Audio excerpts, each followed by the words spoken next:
habeen wanaagsan saaxiibada qiimaha badan waxaad ku soo dhawaataan wararka ugu waaweyn qodobada aan idinku heena waxa ka mid noqonaya dhaqdhaqaaqyo xoogan oo caawa ka soconaya degmada Afgoy ee Shabeellada Hoose halkaas oo maanta al-shabaab weerar culus ay ka geysteen xogta howlgallada iyo sidoo kale waxyaabaha soconaya ayaan idiin soo gudbin doonaa maxaa ka jira in wasiirka amniga maamulka Jubbaland uu isku dhiibay dowladda federaalka Soomaaliya iyana xog ayaan idinkaga heena qodobada kale waxaa ka mid ah Axmed Madoobe oo doomo iyo sidoo kale ciidamo fara badan u diray magaalada Raaskambooni iyadoo halkaas lagu wado in uu ka bilowdo dhaqdhaqaaq xoogan oo labada dhinac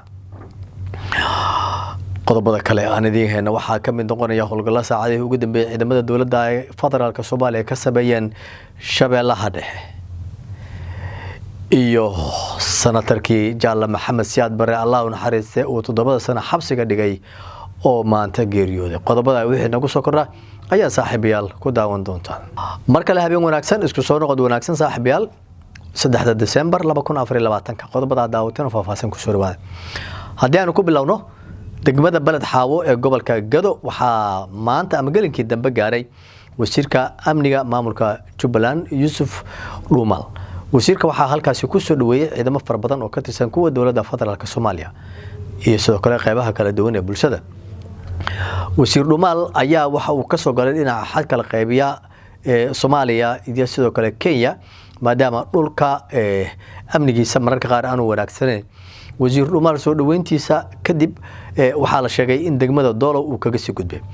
balse warar kale ayaa waxay sheegayaan in markii uu soo gaaray degmada Balad Xaawo ee gobolka Gado uu isku dhiibay ciidamada dowladda federaalka Soomaaliya kuwaas oo amnigiisa xaqiijinaya warar kale waxay sheegayeen in wasiir Yusuf Dhuumal gurgiisa ciidamada dowladda federaalka Soomaaliya ka hor inta uu soo isdiibin ay hareereeyeen isla markaana laga cabsi qabo in xilliga dagaal uu dhaco balse waan wada hadal dheer kadib waxa la xaqiijiyay in wasiirka amniga Jubbaland Yusuf Dhuumal uu si cad u sheegay in uu ku biiray dhinaca dowladda federaalka Soomaaliya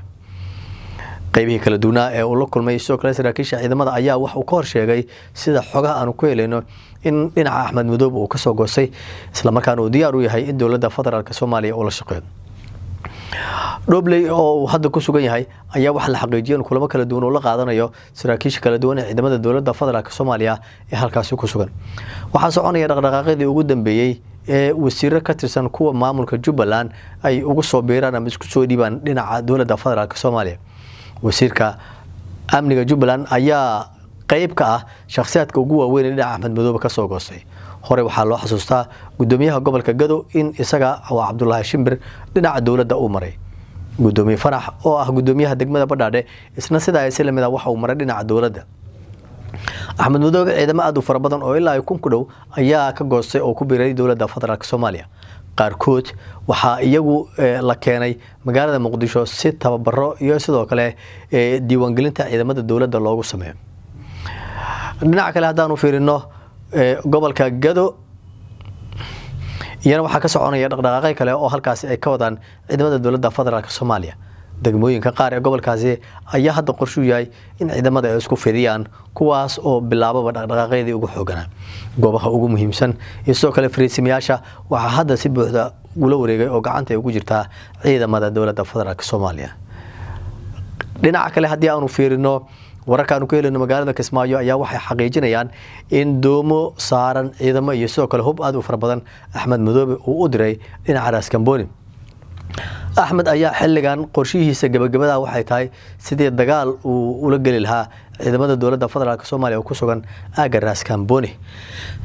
ciidamadan oo tiradooda aan la xaqiijin ayaa waxa la sheegay in halkaasi dagaal toos ah ay kala bilaabi doonaan ciidamada dowladda federaalka Soomaaliya balse dhinaca dowladda marka la eego waxa iyaguna ay wadaan dhaqdhaqaaqyo xoogan oo ay ku doonayaan in lagu xaqiijiyo ammaanka deegaano iyo degmooyin badan oo hoostaga degmada Badhaadhe halkaas oo inta badan ay ku sugan yihiin ciidamada dowladda federaalka Soomaaliya balse dadka ayaa isweydiinaya ciidamadan ma dagaal ay la gali doonaan kuwa dowladda federaalka Soomaaliya oo ku sugan aaga Raaskambooni mise waxay ka dhabayn doonaan sidii ay sameeyeen saaxiibadood ay isku dhiibeen ciidamada dowladda federaalka Soomaaliya markana haddii aanu fiirino wararka caawa aanu ku helno degmada Afgoy ee gobolka Shabeellada Hoose ayaa waxay sheegayaan in halkaasi ciidamada dowladda federaalka Soomaaliya gaar ahaan kuwa militariga iyo sidoo kale daraawiishta ay ka wadaan dhaqdhaqaaqyo aad u xoogan oo laga sameynayo dhammaan xaafadaha kala duwan ee magaalada iyo sidoo kale daafaha intaba.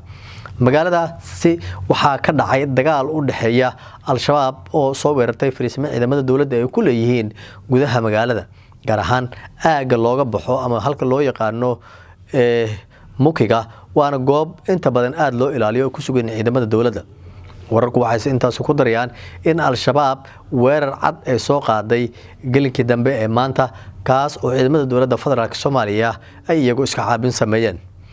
saraakiil u hadashay dowladda federaalka Soomaaliya ayaa iyagu waxay sheegeen in weerarkaasi al-shabaab loogu dilay ilaa iyo 3 ka mid ah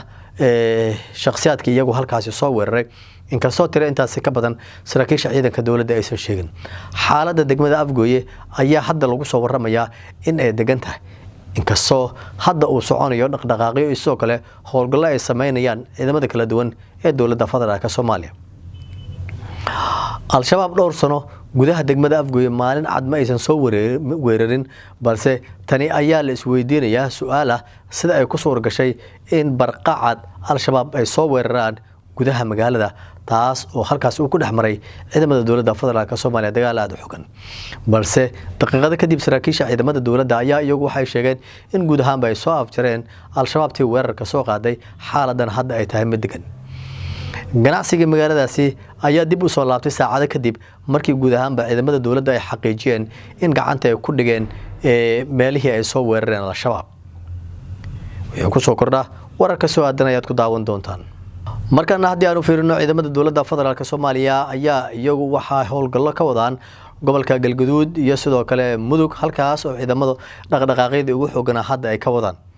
ciidamada dowladda iyo sidoo kale kuwa deegaanka ayaa saacadihii la soo dhaafay dhowr deegaan oo muhiim ah waxay ka sameeyeen howlgallo lagu xaqiijinayo ammaanka. saraakiisha hogaaminaysa ciidamada ayaa iyagu waxay sheegeen in ujeedka ugu weyn ee laga leeyahay howlgalkaasi uu yahay sidii loo xaqiijin lahaa isla markaana loo soo afjari lahaa fariisimayaal sidoo kale goobo kale al-shabaab halkaasi ay ku leeyihiin sida la xaqiijiyay.